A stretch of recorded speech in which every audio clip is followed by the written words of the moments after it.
मेरा नाम राशिद अलवी है और मेरा अभी 25 तारीख को सीजीएल का एग्ज़ाम था शिफ्ट थर्ड में, और मेरे दोस्त का शिफ्ट सेकंड में एग्ज़ाम था।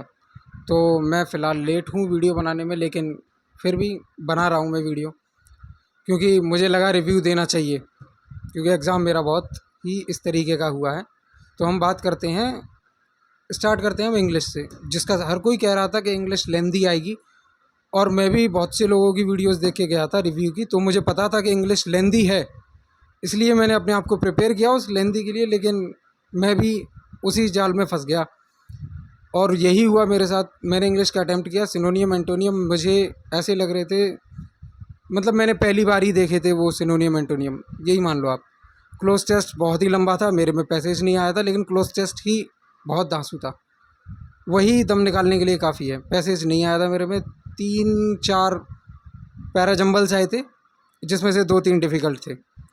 और फिर जीएस का पोर्शन, जो लोग बोल रहे थे जीएस लेंदी है, तो जीएस का पोर्शन मेरे में लेंदी नहीं आया था, लेकिन जीएस के क्वेश्चंस भी सिर्फ 6-7 ही क्वेश्चन ऐसे थे जो मैंने अब तक कहीं रीड किए थे कहीं ना कहीं, बाकी के सारे ही क्वेश्चंस मेरे लिए न्यू थे।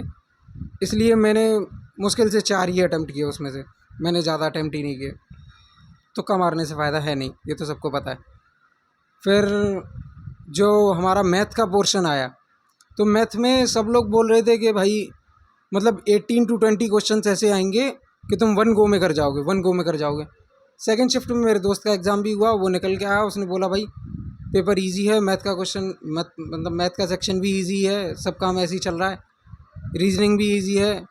लेकिन जब मैंने एग्ज़ाम दिया तो मुझे पता पड़ा कि उसमें जो मैथ का सेक्शन था उसमें केवल 14 to 15 क्वेश्चन ही ईजी थे। मतलब बाकी के क्वेश्चन ईजी तो थे, 5 क्वेश्चन जो आगे थे, लेकिन वो लेंदी थे। मतलब अगर आप उनको कैलकुलेटिव बोल सकते हो आप उनको, अगर तुम इनको करने जाओगे सॉल्व, तो तुम्हारा हर एक क्वेश्चन में 1-1.5 मिनट जाएगा।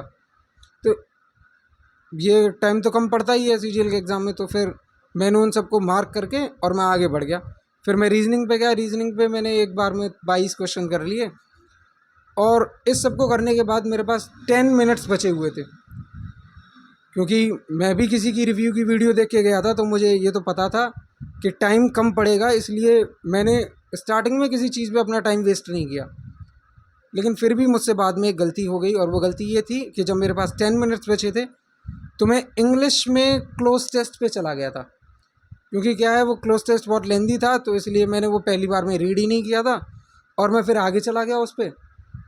क्लोज टेस्ट पे गया, क्लोज टेस्ट पे मैंने पूरा क्लोज टेस्ट बहुत ही अच्छी तरीके से पढ़ा, और मेरे उसमें 5 मिनट वेस्ट हुए।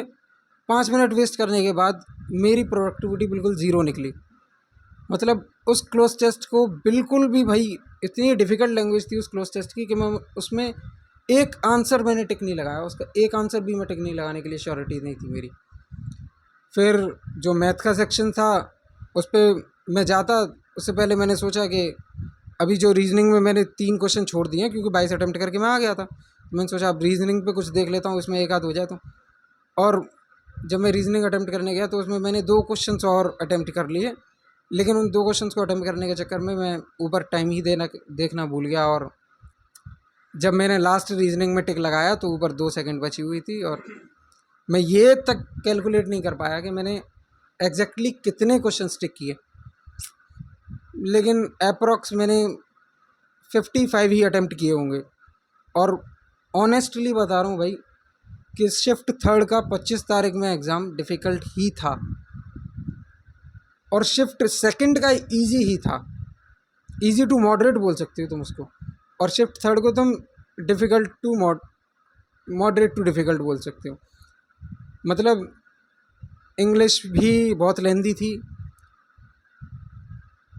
लास्ट थिंग यही है कि ना तो मेरा सीजीएल की कट ऑफ क्लियर होगी, ना तो मेरी सीजीएल की कट ऑफ क्लियर हो पाएगी, ना मेरे फ्रेंड की। और मेरे हिसाब से कट ऑफ जानी चाहिए इसकी, अगर 120-130 कट ऑफ जाती है तो वो बहुत ही है, मतलब इतनी ही कट ऑफ जानी चाहिए ओरिजिनली। अगर इससे ज़्यादा कट ऑफ जाती है तो भाई बहुत कम लोगों का सिलेक्शन होगा, उन्हीं लोगों का सिलेक्शन होगा जो 4-4 5-5 साल पहले से तैयारी कर रहे होंगे। तो ये था हमारा सीजीएल का रिव्यू, और आगे एग्ज़ाम देंगे तो उसका भी रिव्यू देंगे। बाकी